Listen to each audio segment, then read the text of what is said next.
Hello friends, welcome to my YouTube channel. आज हम लोग इस वीडियो में पढ़ेंगे BA fifth semester English literature में पेपर सेकंड में यूनिट फर्स्ट में structure in a novel topic. तो शुरू करते हैं। In literature the structure of a novel refers to the organization and arrangement of its narrative elements such as plot, characters, themes and setting। यानी उपन्यासों में संरचना, साहित्य में एक उपन्यास की संरचना उसके कथा तत्वों जैसे कथानक, प्लॉट, पात्र यानी करेक्टर, विषय वस्तु और सेटिंग के संगठन और व्यवस्था को संदर्भित करती है। The structure shapes the way the story unfolds and influences the reader's experience and interpretation of the novel। यानी संरचना कहानी के सामने आने के तरीके को आकार देती है और उपन्यास के पाठक के अनुभव और व्याख्या को प्रभावित करती है। A well-crafted structure is essential for creating a coherent, engaging and satisfying story। यानी एक सुसंगत, आकर्षक और संतोषजनक कहानी बनाने के लिए एक अच्छी तरह से तैयार की गई संरचना आवश्यक है। There are several components to consider when discussing the structure of a novel। यानी उपन्यास की संरचना पर चर्चा करते समय विचार करने के लिए कई घटक होते हैं, जिसमें क्या क्या है। प्लॉट स्ट्रक्चर है, यानी कथानक का संरचना। The plot structure is a sequence of events and incidents that make up the story. यानी कथानक संरचना और घटनाओं का अनुक्रम है जो कहानी बनाती है। It usually follows a pattern that includes exposition, rising action, climax, falling action and resolution। यानी यह आमतौर पर एक पैटर्न का अनुसरण करता है, जिसमें प्रदर्शनी, बढ़ती हुई कार्रवाई यानी क्लाइमैक्स, चरमोत्कर्ष, गिरते हुए कार्रवाई और संकल्प संकल्प शामिल होते हैं। फॉलिंग एक्शन एंड रिजोल्यूशन यानी उपसंहार। The arrangement of these elements determines the pacing and flow of the story। यानी इन तत्वों की व्यवस्था कहानी की गति और प्रभाव को निर्धारित करती है। आगे पढ़ेंगे क्रोनोलॉजी यानी कालक्रम। The chronology of a novel refers to the order in which events occur। यानी किसी उपन्यास का कालक्रम उस क्रम को संदर्भित करता है जिसमें घटनाएं घटित होती हैं। Some novels follow a linear chronological structure, presenting events in the order in which they happen। यानी कुछ उपन्यास एक रेखीय कालानुक्रमिक संरचना का पालन करते हैं, घटनाओं को उनके घटित होने के क्रम में प्रस्तुत करते हैं। Others employ a non-linear structure incorporating techniques such as flashbacks, flash forward or parallel storylines to present events out of order or from multiple perspectives। यानी अन्य लोग एक गैर रैखिक संरचना का उपयोग करते हैं जिसमें घटनाओं को क्रम से बाहर या कई दृष्टिकोणों से प्रस्तुत करने के लिए फ्लैशबैक यानी पीछे की कहानी, फ्लैश फॉरवर्ड यानी आगे की कहानी या समानांतर कहानी जैसी तकनीकों को शामिल किया जाता है। आगे पढ़ेंगे point of view. Point of view में क्या है? The point of view from which a story is told can significantly impact its structure। यानी जिस पीओवी पॉइंट ऑफ व्यू से कहानी कही जाती है वह उसकी संरचना पर महत्वपूर्ण प्रभाव डाल सकता है।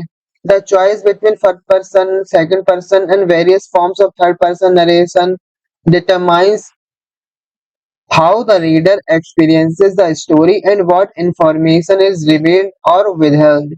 यानी वो कह रहे हैं पहले व्यक्ति और दूसरे व्यक्ति और तीसरे व्यक्ति के कथन के विभिन्न रूपों के बीच चयन निर्धारित करता है और पाठक कहानी को कैसे अनुभव करता है और कौन सी जानकारी प्रकट की जाती है या रोकी जाती है। चैप्टर एंड सेक्शन डिविजन्स यानी अध्याय और खंड विभाजन। The division of a novel into chapters, parts और section can influence the structure by providing breaks or transitions between scenes, changes in perspective or shifts in time or place। यानी किसी उपन्यास को अध्यायों, भागों या खंडों में विभाजित करना, दृश्यों के बीच विराम या परिवर्तन यानी उसके पूरे परिप्रेक्ष्य में परिवर्तन या समय या स्थान में बदलाव प्रदान करके संरचना को प्रभावित कर सकता है। These divisions can also affect the pacing and rhythm of the novel. यानी ये विभाजन उपन्यास की गति और लय को भी प्रभावित कर सकते हैं। अब यानी सबप्लॉट्स यानी उपकथानक, जिसमें क्या है, subplots are secondary story line that run parallel to the main plot. यानी उपकथानक द्वितीय कथानक है जो मुख्य कथानक के समानांतर चलते हैं। They often involve minor characters or explore different aspects of the main characters' lives.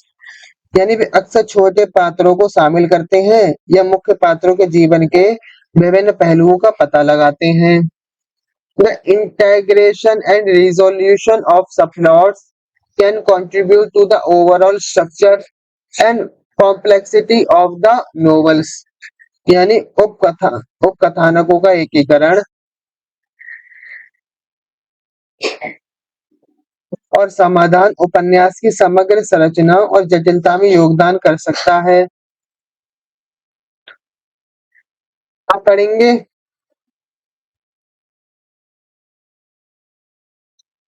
Motives and themes, यानी रूपांकन और विषय वस्तु।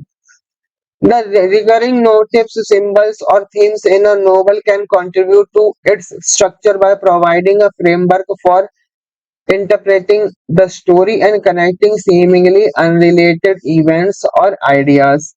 यानी किसी उपन्यास में आवर्ती रूपांकन, प्रतीक या विषय वस्तु कहानी की व्याख्या करने और असंबद्ध प्रतीत होने वाली घटनाओं या विचारों को जोड़ने के लिए एक रूपरेखा प्रदान करके इसकी संरचना में योगदान कर सकते हैं। अब है फ्रेमिंग डिवाइस। फ्रेमिंग डिवाइस में क्या है? Some novels use framing device such as a story within a story or a narrative told through letters or diary entries to create a unique structure that adds depth and layers of meaning to the text. यानी कुछ उपन्यास framing device का उपयोग करते हैं, जैसे कि कहानी के भीतर एक कहानी अक्षरों या डायरी लिखी होने के माध्यम से बताई गई कथा एक अनूठी संरचना बनाने के लिए जो पाठ में गहराई और अर्थ की परतें जोड़ती है। Thus, the structure of a novel is crucial for maintaining coherence and guiding in the reader through the story.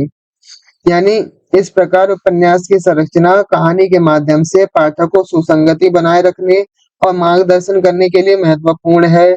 By organizing the narrative elements in a way that balance clarity, tension, and emotional impact, authors can create engaging and memorable novels that resonate with readers.